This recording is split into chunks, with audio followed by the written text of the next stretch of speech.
The convoy's engines hummed low as they rumbled through the Afghan desert, kicking up waves of dust that curled into the pale morning sky. Private First Class Emma Torres sat in the back of the Humvee, her gloved hands resting on her knees, her med bag wedged between her boots. The bag looked like it could swallow her whole, an oversized, olive-drab monster stuffed with enough trauma supplies to patch up half a platoon. She'd learned to carry it like an extension of herself, the way some soldiers carried their rifles.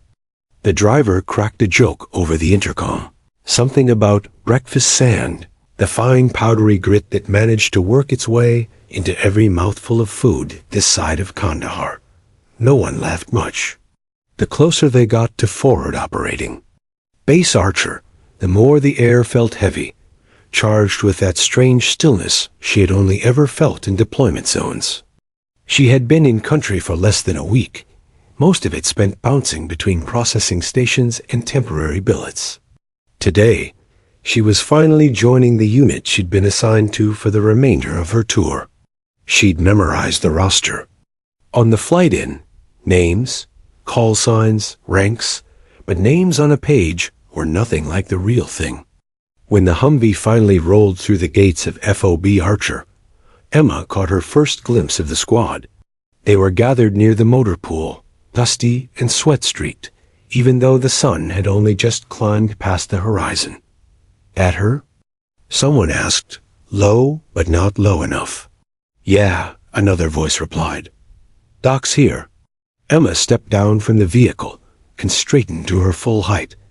Not very tall, not particularly imposing, but with a posture that said she belonged. The chatter died down a little as she crossed the lot toward them, boots crunching over gravel. Captain Reynolds emerged from the group, clipboard in hand. He was in his late 30s, square-jawed, and carried himself like a man who had spent most of his adult life in command. Torres? He asked. Yes, sir, she replied, coming to a crisp stop in front of him. Welcome to Archer, Reynolds said, scanning her from head to toe in that quick, assessing way officers do. We run tight here. You'll be attached to Alpha Squad as the combat medic. Your primary duty is simple. Keep my people breathing. You patch them up, you keep them moving, and you get them home. Understood? Yes, sir. He jerked his head toward the men standing a few yards away. That's your squad. Get to know them. They'll be your responsibility now. Emma gave a sharp nod and walked toward them. A few nodded back in greeting. Others just stared, sizing her up. One of them, tall, broad, with a sarcastic half-smile, muttered, Hope you're faster with the tourniquet than you are walking. She didn't take the bait.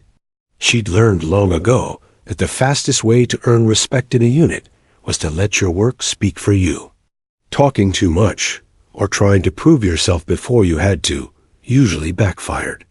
Her quarters were a cramped plywood-walled room barely large enough for a cot, a footlocker, and the med bag. She unpacked with practiced efficiency, medical gear here, personal kit there.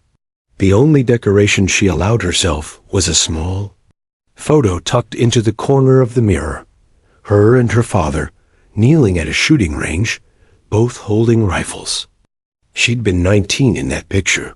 The same year she'd taken first place in a statewide long-range shooting competition. That part of her life felt like another world now, one she didn't talk about. Outside, the day heated fast. By mid-morning, she was shadowing Sergeant Morales, the squad's second-in-command, as he walked her through the base layout.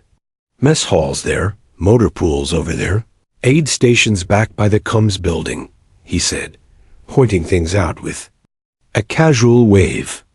We're out on patrol 3 times a week, sometimes more if command feels twitchy. Most of what you'll see is dehydration, heat exhaustion, shrapnel from IEDs. And if you're lucky, that's all. Emma kept pace, absorbing the information.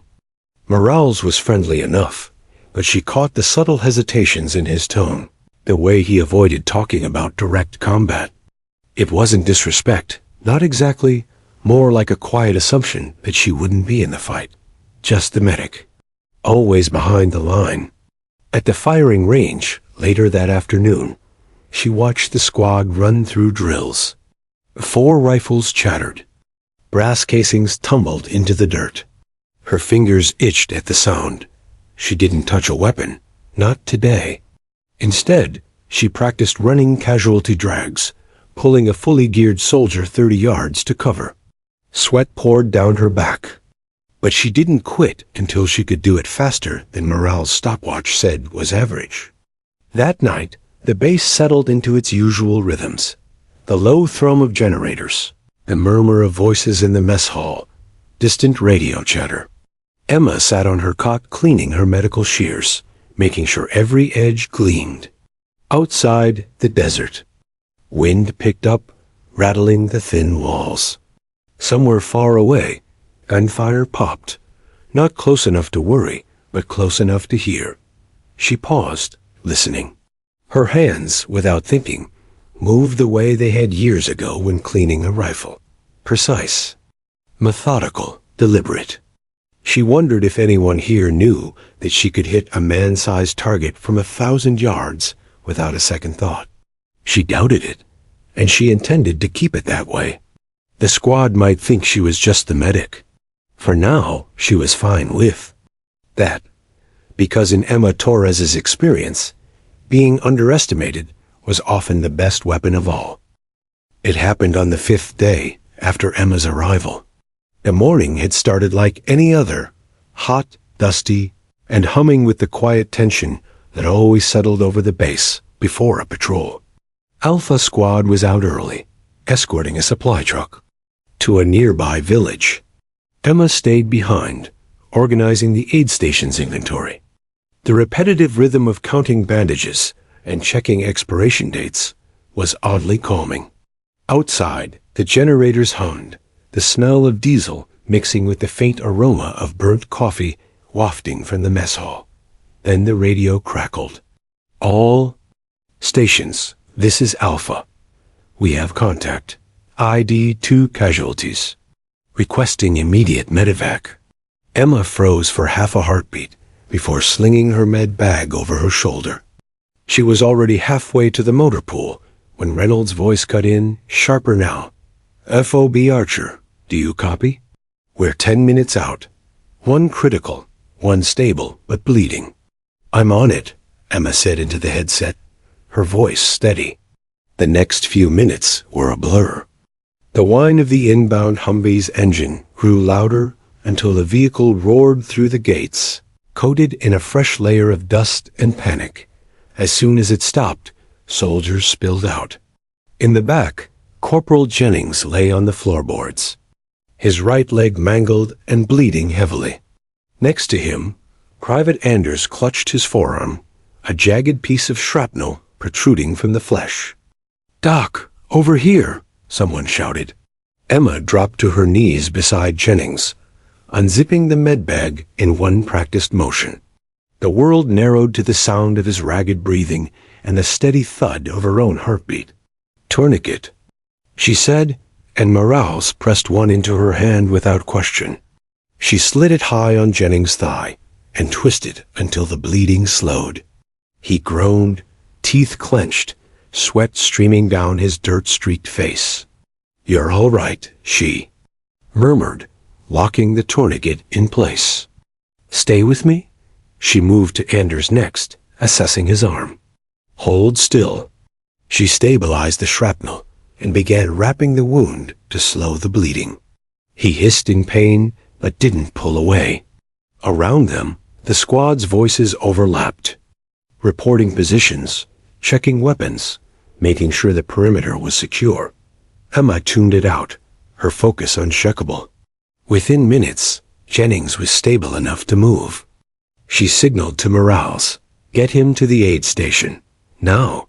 As the wounded were carried off, Reynolds appeared at her side. "Good work," he said. Jennings had maybe 3 minutes before he bled out.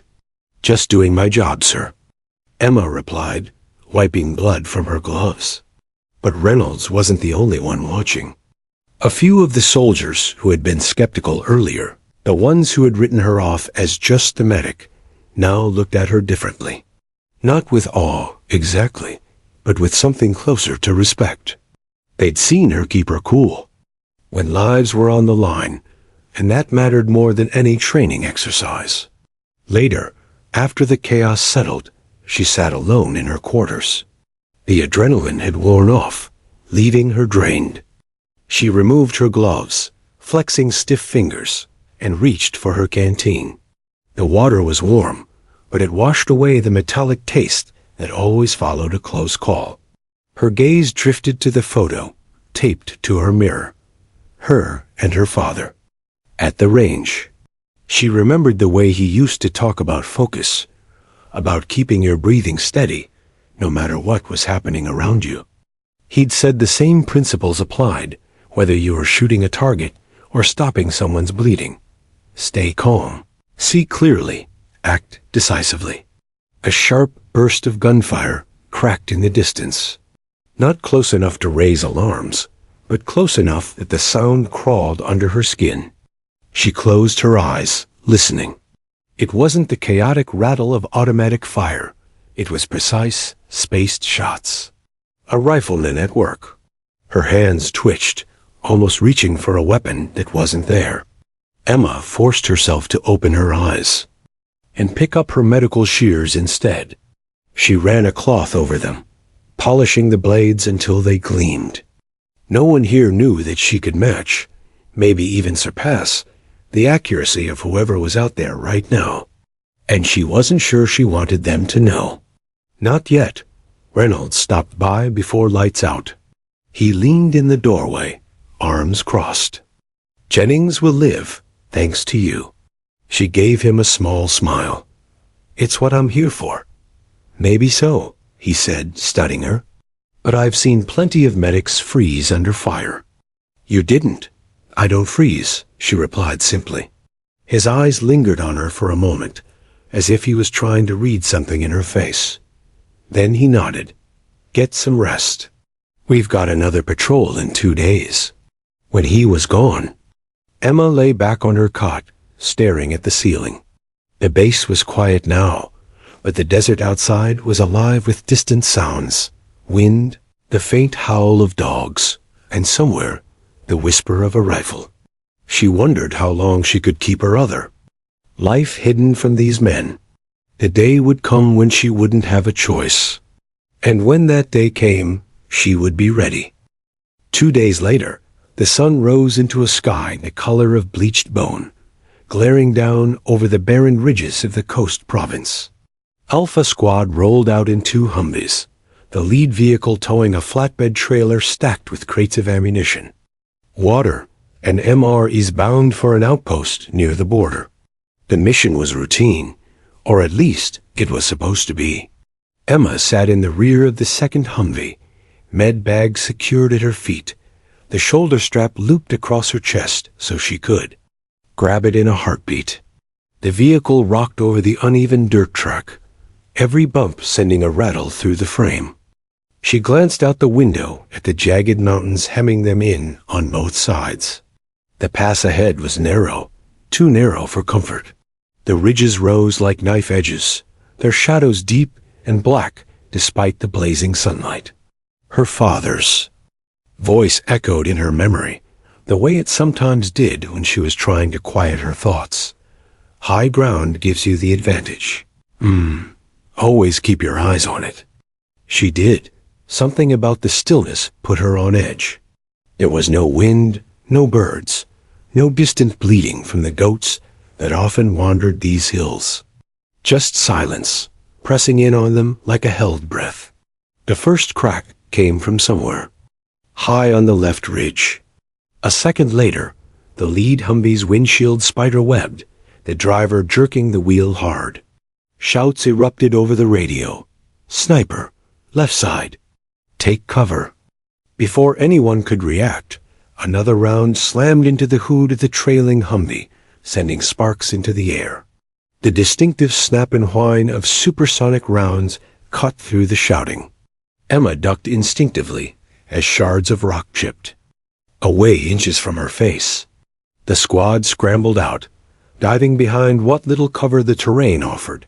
Scattered boulders, a few scraggly bushes.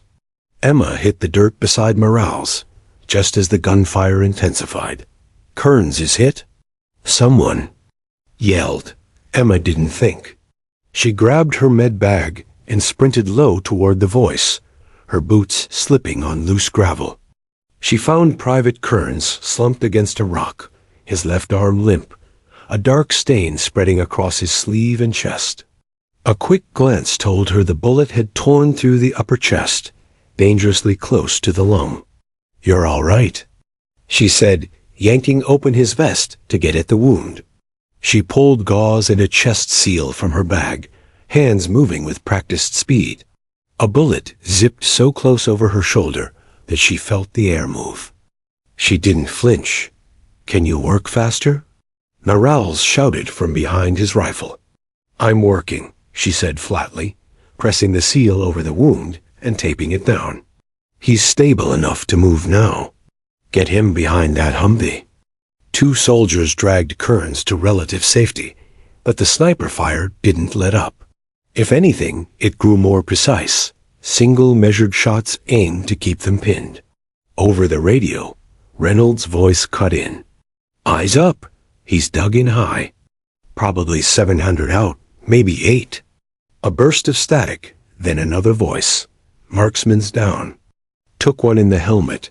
Emma froze for half a second. The squad's only long-range shooter was out, which meant no one could touch the sniper from here. Their rifles simply didn't have the reach or the stopping power. "Sir, we can't." "Move the convoy through here," Morales said over comms. "We're stuck until someone takes that guy out. And unless one of you's hiding a Barrett in your pocket," another voice muttered, "we're screwed." Emma pressed her back against the rock, her mind working. She knew the weapon they needed, the M82 Barrett, with its massive .50 caliber rounds that could punch through concrete and still keep going. She also knew that at this range, most of the squad couldn't hit more than dirt. She could. But the thought of saying that out loud felt like stepping off a cliff. She was here as a medic. Saving lives didn't usually involve ending them. Yet here she was, kneeling in the dirt while the man on the ridge kept them trapped in his crosshairs. Another round sparked off the rock beside her. Too close. Emma's pulse slowed, not sped up, but slowed, in the way it always did when she was behind a rifle. She scanned the ridge line, marking the dark cut of a shadow that could conceal a prone shooter. She didn't say anything yet. Not until Reynolds appeared beside her, sliding into cover with a Barrett in his hands. The Barrett looked almost absurd in Captain Reynolds' hands. An oversized, heavy slab of metal and power that could turn concrete into dust. He crouched low, his face streaked with sweat and grit, eyes locked on Emma. "Torres," he said, voice cutting clean through the chaos. "You ever fired one of these?" For a moment she hesitated, not because she didn't know the answer, but because the weight of saying it out loud felt heavier than the rifle itself. She met his gaze. "Yes, sir." He didn't ask for details. He didn't need to. He shoved the weapon toward her, careful to keep it low to avoid the sniper's line of sight. "That's our only shot at getting out of here alive. Take him down." Behind Reynolds, Morales' head snapped around. "Sir, she's the medic." "Not today she isn't," Reynolds barked. His tone ended the conversation before it could start.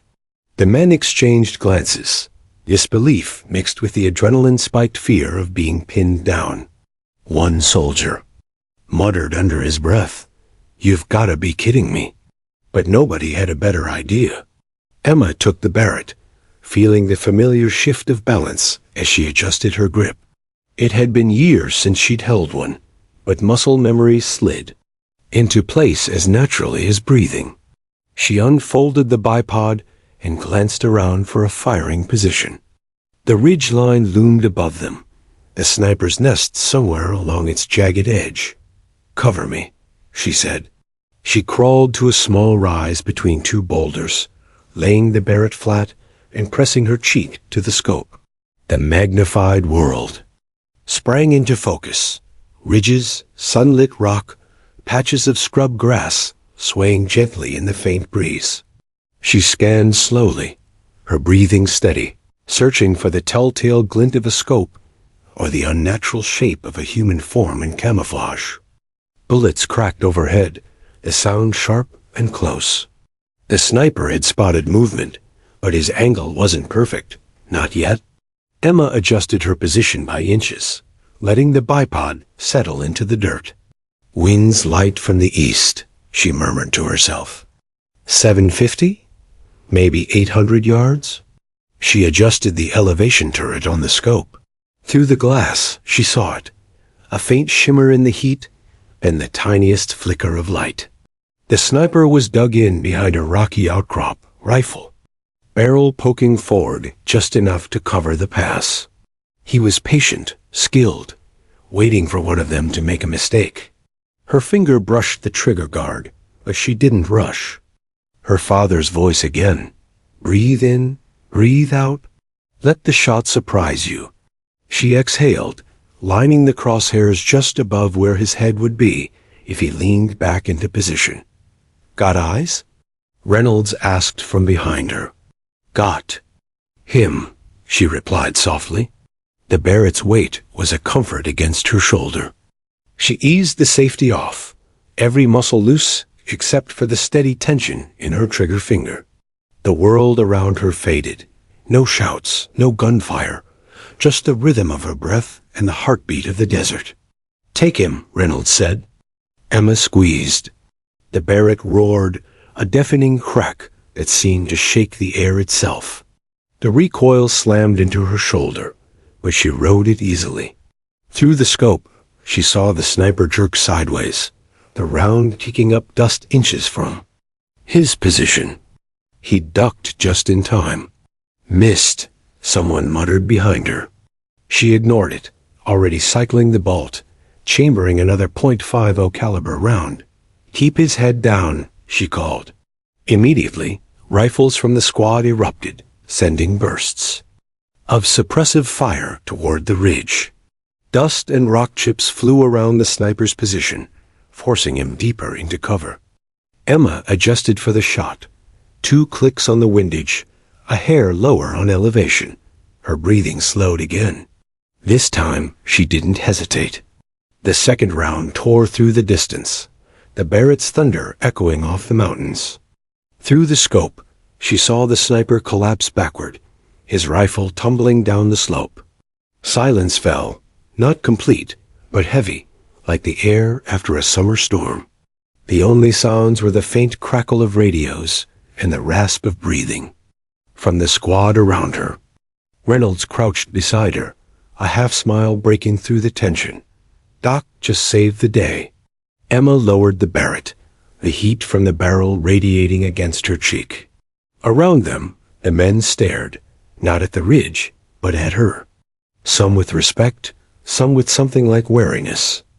The medic who could shoot like that was suddenly a very different figure in their eyes. She met Reynolds' gaze. You said to take him down, she said simply. He nodded. And you did. She stood, slinging the Barrett over her shoulder. For the short walk back to the convoy. The mission wasn't over. They still had to clear the pass and deliver the supplies. But the road ahead was suddenly open, and the threat behind them lay silent in the dirt. As they moved out, Emma could feel the shift in the squad's energy. Fewer sidelong glances. More space made for her in the formation. The unspoken acknowledgement that she wasn't just here to patch wounds. She could prevent them too. But she also knew something else. This wasn't the last time her rifle skills would be called on. And the next time, she might not have the luxury of hiding behind the label of medic. The desert sun beat down, blistering and relentless, but Staff Sergeant Julia Hayes barely noticed. Her pulse was hammering too loud in her ears. The Barrett M82 rested heavy in her hands, the weight both alien and oddly reassuring. She had patched up countless soldiers, stopped bleeding from wounds, restarted hearts under gunfire, but she had never been tasked with ending a threat like this. The captain's words still rang in her mind. Take my Barrett and put down. That sniper? No one else could make the shot. The enemy marksman had them pinned in a narrow wadi, the rocky walls echoing with the sharp crack of his rifle. Private First Class Vega lay a few feet away, pale from blood loss, but breathing. Because of Julia's quick work.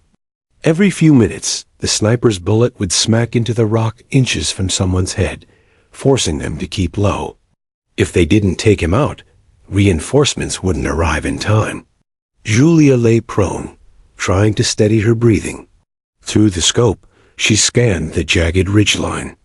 Heat shimmer distorted the view, but her medic's instincts kicked in, noticing movement patterns, subtle breathing rhythms, the way camouflage blended yet betrayed with tiny shifts. She caught the briefest glint sunlight bouncing off glass. There, she whispered. Captain Miller crouched beside her, still bleeding from a graze to his arm, his other hand gripping her shoulder. Winds from your left, 2 clicks. Aim high. Remember, it's not about pulling the trigger, it's about letting the shot surprise you. She adjusted her aim. The Barrett's recoil would be massive. She braced her shoulder hard into the buttstock. She slowed her breathing until her heartbeat matched the desert's stillness. Another glint. She tracked it. Her finger brushed the trigger lightly. No tension, just pressure building. She fired. The recoil slammed into her, rocking her whole frame. The rifle's report thundered down the wadi, echoing like a cannon. Through the scope, she saw the figure jerk violently, then collapse backward out of sight. Silence. It was the most deafening quiet she'd ever heard. Then Sergeant Boone shouted from behind cover, "Target down!" Julia's chest heaved. Her hands shook, not from fear now, but from the release of tension she didn't know she'd been holding.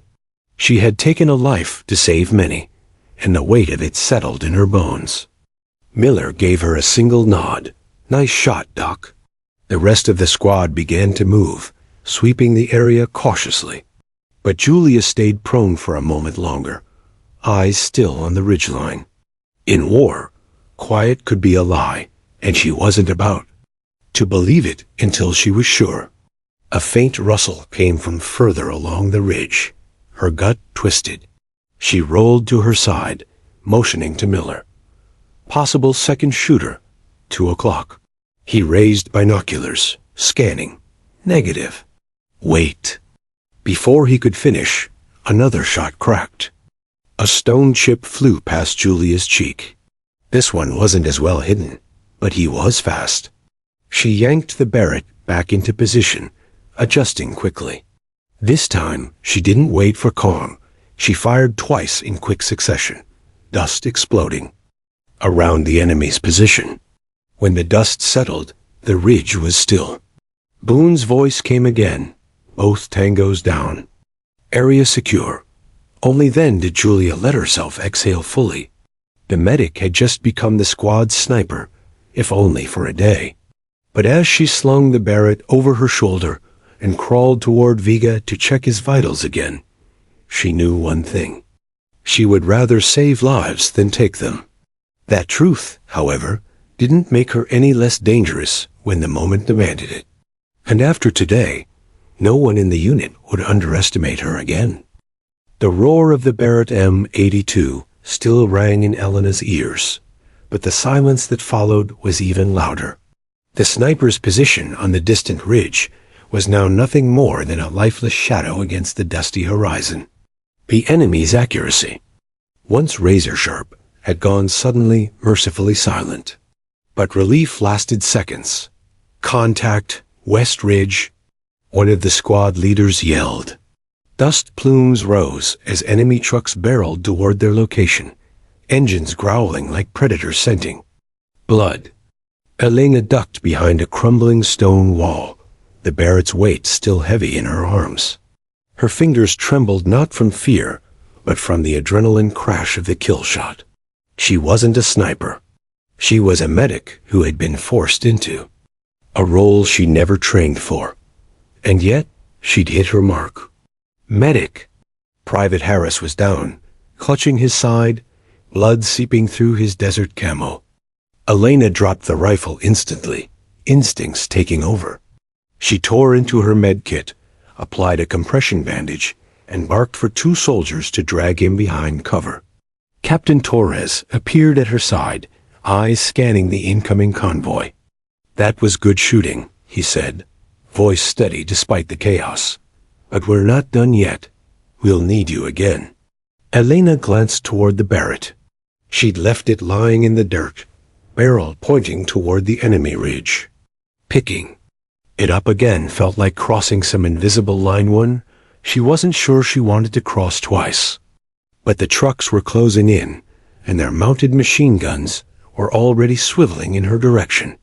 A mortar round landed 30 yards away, blasting dirt and rock into the air. The concussion wave slammed into her, rattling her teeth. Someone screamed. She couldn't tell who over the ringing in her ears. "Sniper cover now," Torres shouted. "They'll pin us here." Elena's body moved before her mind caught up. She grabbed the Barrett, slung herself onto a higher vantage point behind the wall, and peered through the scope. The lead truck's gunner had just swung the .50 Cal toward her squad.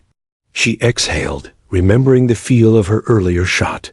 They recoil, the way the target had dropped. She squeezed the trigger. The gunner's head snapped back, his body tumbling out of the truck. The vehicle swerved, hitting a rock and toppling onto its side. The second truck braked hard, men spilling out and scattering for cover. "Nice hit!" someone shouted from below. She didn't have time to smile. A figure broke from cover, shouldering a rocket launcher. Elena adjusted her aim, the crosshairs settling on the man's chest. She hesitated. A medic wasn't supposed to pull the trigger on a human being, unless it was absolutely necessary. Then she saw him lock onto Harris's evacuation route. She fired. The Barrett's recoil slammed into her shoulder, but the target fell before he could launch the rocket. Elena's breath came fast, chest tight. She had just saved lives again, but every pull of the trigger felt like it was etching something into her soul. The enemy retreat began as quickly as it had come. Trucks reversed, men scrambled, and gunfire tapered off. But the squad knew it wasn't over. The insurgents would regroup. "Fall back to the compound," Torres ordered. "We'll hold from there." Elena helped carry Harris toward the safe house, the Barrett still slung across her back. It felt wrong and right all at once, like wearing armor that didn't belong to her. Inside the compound, Torres pulled her aside. His gaze was intense, but not unkind. "You're not just our medic anymore," he said. "You've got the instincts. I don't know where they came from, but we need them." She shook her head. "I'm not a killer, Captain." His voice softened.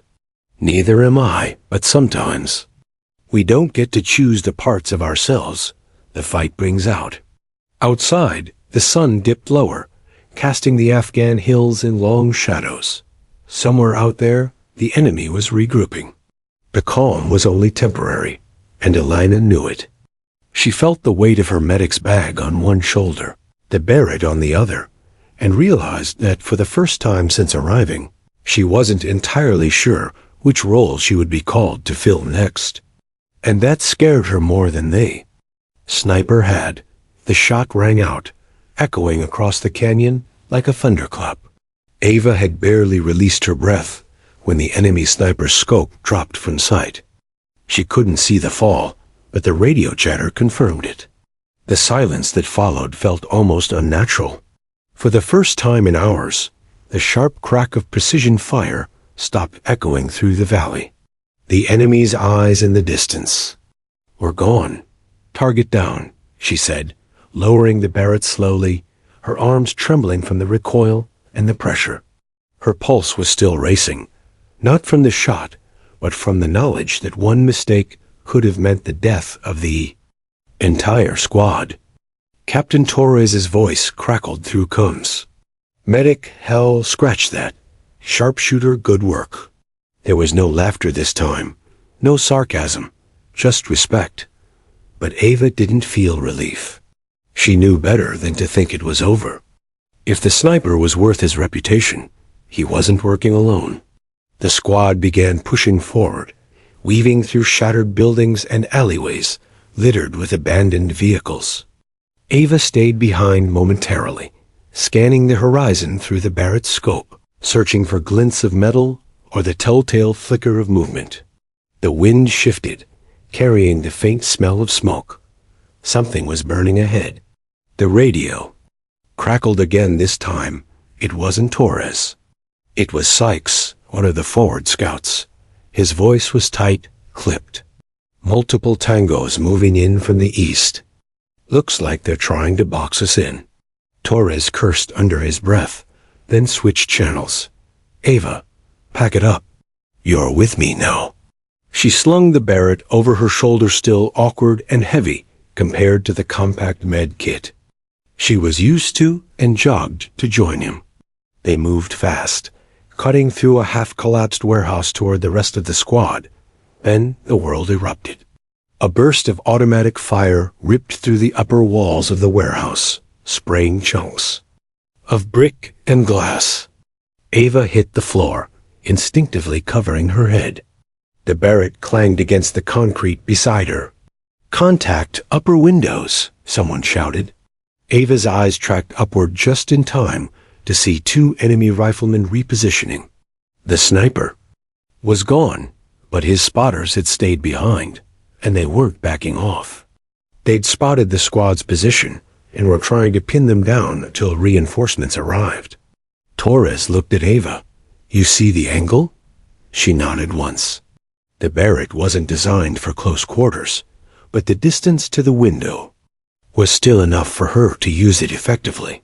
She rolled to the side, braced against a piece of rubble, and took aim. The first round obliterated the left window, sending the gunman ducking out of sight. The second found its mark.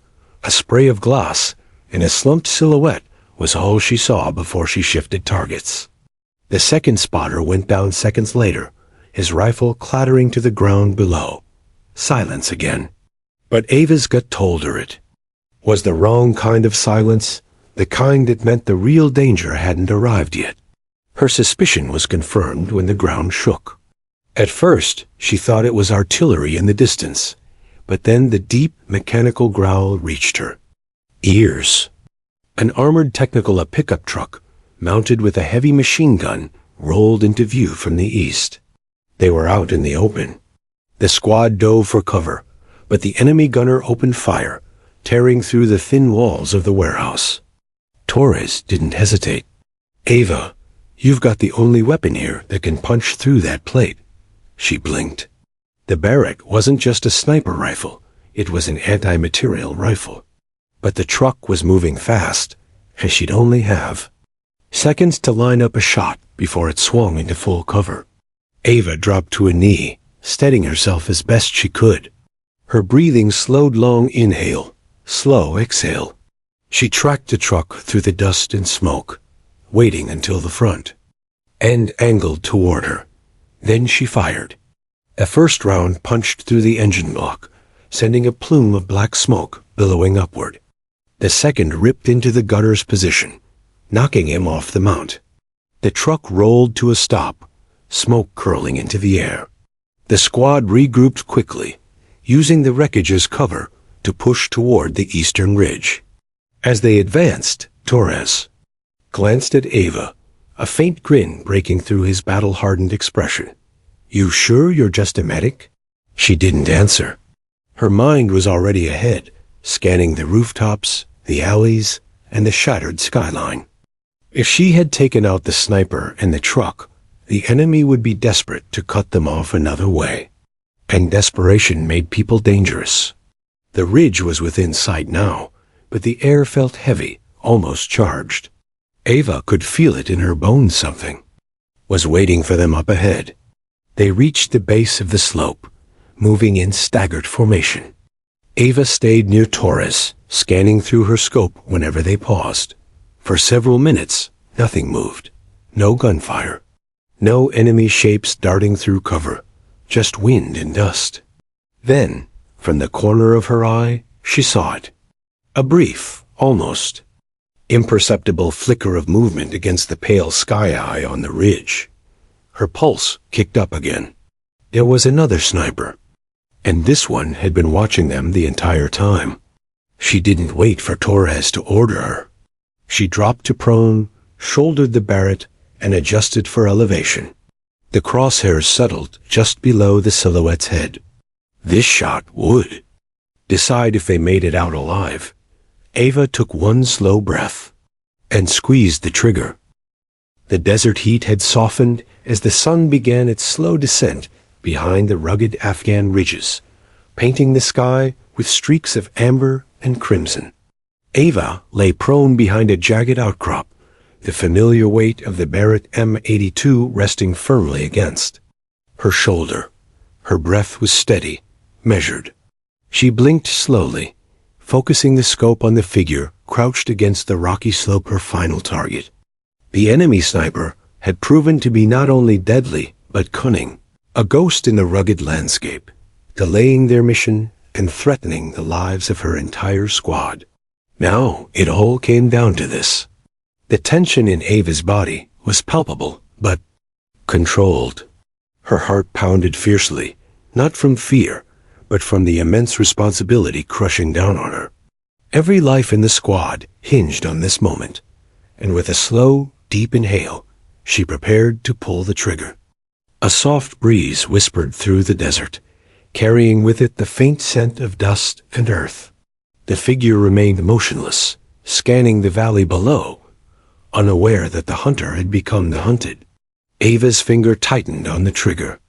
The world seemed to narrow, the distant roar of engines and gunfire fading to silence in her ears. Then the sharp, thunderous crack of the Barrett echoed through the canyon, shaking the very air around her. The recoil slammed into her shoulder, but she stayed steady, watching through the scope as the sniper jerked violently, losing balance and collapsing behind the rocks. A silence unlike any other followed. Her squad members, spread out a few hundred yards below, exhaled in unison, the tension they'd been holding shattered like brittle glass. Radio chatter buzzed again to life, voices crackling with cautious optimism. Captain Torres's voice came through, steady but tinged with disbelief and awe. Target down. All clear on the ridge. Ava, outstanding shot. Ava lowered the rifle. Slowly, the weight of the moment settling over her like a wave. Her arms trembled, not from exhaustion, but from the gravity of what she'd just done. She was a medic, a healer, never a killer. But today, in this harsh and unforgiving land, she had worn a different mantle. She slung the Barrett over her shoulder, her boots crunching softly on the loose gravel as she made her way back to the squad. The men and women there looked at her with new eyes filled with respect, awe, and perhaps a hint of uncertainty about the quiet woman who had just saved them all. Medic, sniper, guardian, whispered Sergeant Boone, nodding in approval.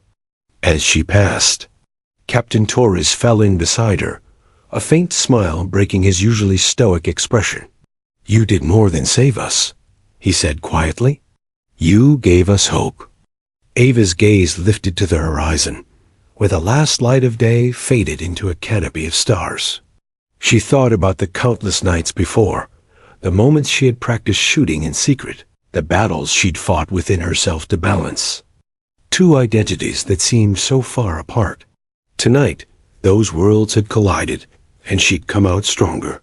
The squad moved as one, retracing their steps back to forward operating Base Archer. Along the way, the tension that had gripped them, all slowly loosened, replaced by a quiet camaraderie born of shared survival and hard-won trust. Back at the base, the debriefing room was subdued. Maps were spread across tables, medics checked over the wounded, and commanders parsed the details of the ambush and their narrow escape. Ava sat quietly in the corner, sipping water and watching the faces of those she'd fought alongside. Later, as twilight gave way to night, Captain Torres approached her again, this time with fewer words and more weight in his eyes. "You're not just our medic anymore," he said, voice low enough that only she could hear. "You're one of us in every sense." Ava nodded, the full impact of those words sinking in. "I never want to be the one to pull the trigger," she admitted softly. "But I couldn't stand by and watch them die." Torres's gaze was steady, filled with understanding. "Sometimes war asks us to do things we never imagined.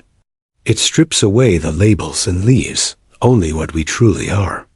She looked out toward the desert, now bathed in moonlight. The vastness was humbling, but it also reminded her of how far she'd come, not just in miles, but in spirit. In the quiet moments that followed, Ava allowed herself to reflect on the journey, the long nights training in secret, the skepticism of the squad when she first arrived, the chaos of the ambush, and finally, the shot that changed everything. She realized that her true strength lay not in the weapon she wielded, but in the heart behind it. As she lay awake that night, the desert stars shining through the thin canvas of her tent, she made a promise to herself, to her squad, and to the memory of those she had lost. She would carry both roles with honor, healing when she could, protecting when she must. Because sometimes, being a medic meant doing whatever it took to keep people alive, including being a sniper. And with that, Ava finally felt whole.